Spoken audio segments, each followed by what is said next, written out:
Hey guys, welcome back to the channel. You're with me Arun Sharma. In today's video I'm going to do something that a lot of you have been asking me. How do you get to IIM Calcutta?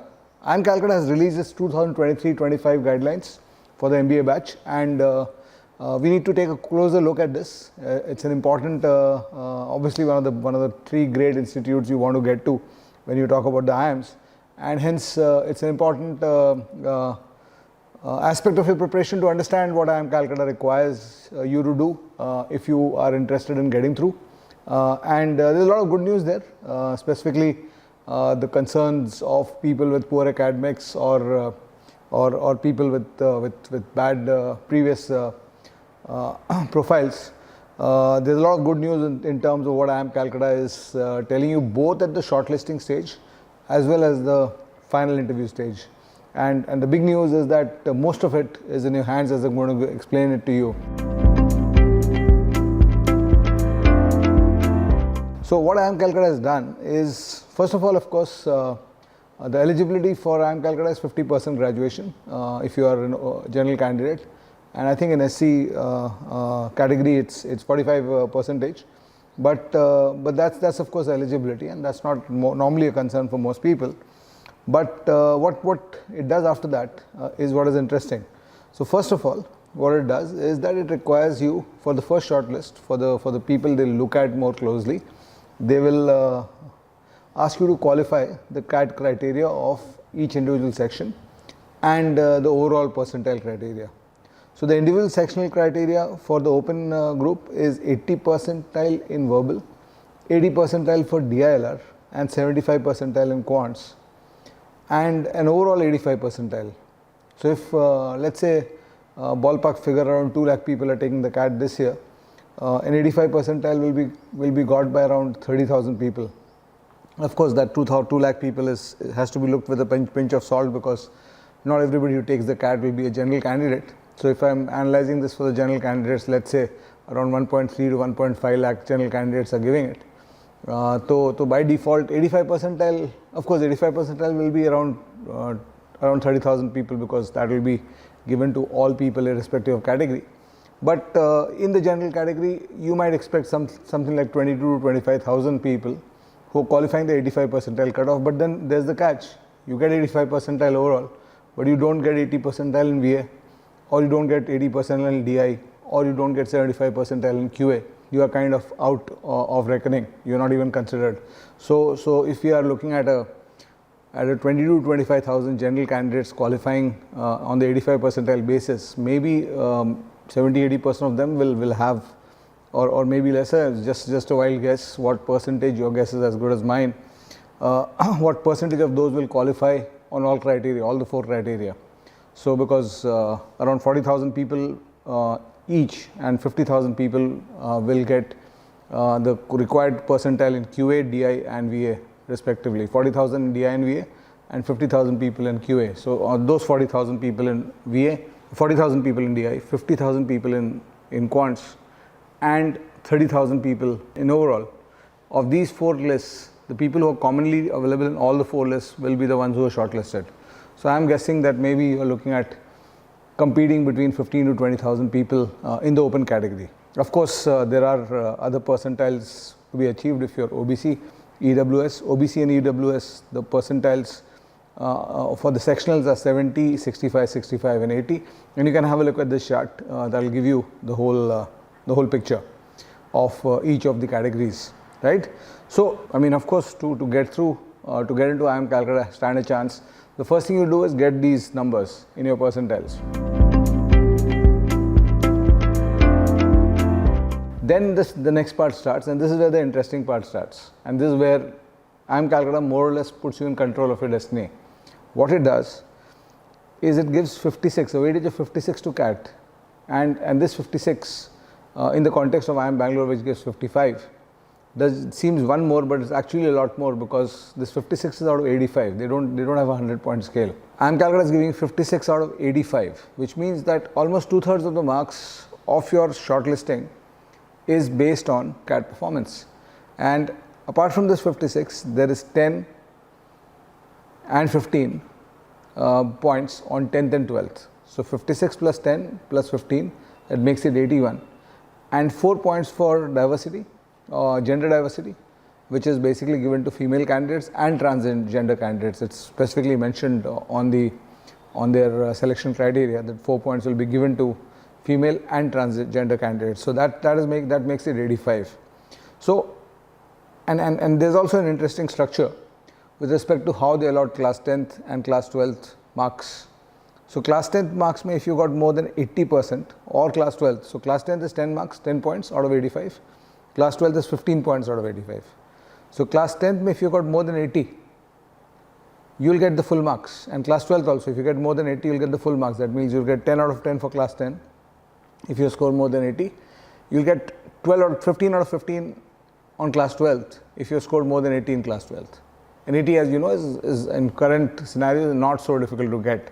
But if you belong to a board which did not give you so many marks, or you come from a situation where you did not study well in that, you still have hope, because if you're above 75 in class 10th, you're still getting 8 marks. In class 12, you're dropping from 15 to 12. So there's a 1/5 drop on the points at every 5%. So 75 to 80, class 10 gets 8 marks. 70 to 75, class 10 gets 6 marks. 65 to 70%, class 10 gets 4 marks. 60 to 65%, you get 2 marks, and less than 60, you get 0 marks. In class 12th, the scaling is 15, 12, 9, 6, 3, and 0, as you can see on this chart. So this is what the numbers are. So if I were to tell you that, okay, how you can actually make it through the IIMs, how you can make it through IIM Calcutta specifically. Specifically, if you are losing out on academics a little bit, a lot of that is a concern for a lot of people. Let's say you got just above 70% in both 10th and 12th, you lose around 4 plus 6, 10 marks there. But those 10 marks can be compensated by the 56 marks of the CAT. And CAT has a simple formula, unlike IIM Bangalore, which was normalizing things. CAT has a simple formula. The marks you get is A by B into 56, which means basically if 198 marks are CAT and you score 99 marks, you will get 28 points. 198 marks ka CAT hai, you score 60% of that, you will get 0.6 times.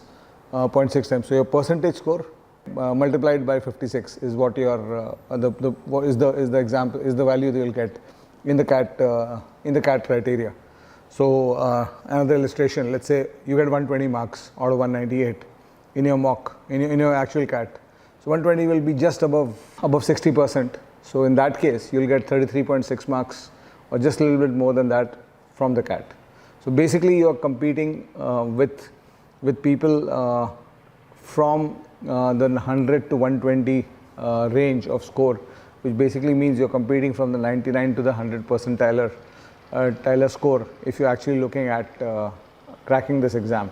And of course, if you've got a 97, 96 percentile in the CAT, because you scored only 90 marks or 80 marks, you're losing some marks in the CAT, but then you can make that up from your academic excellence in 10th and 12th. So either way you look at it, for people with academic excellence, of course, in 10th and 12th, you have a slight advantage.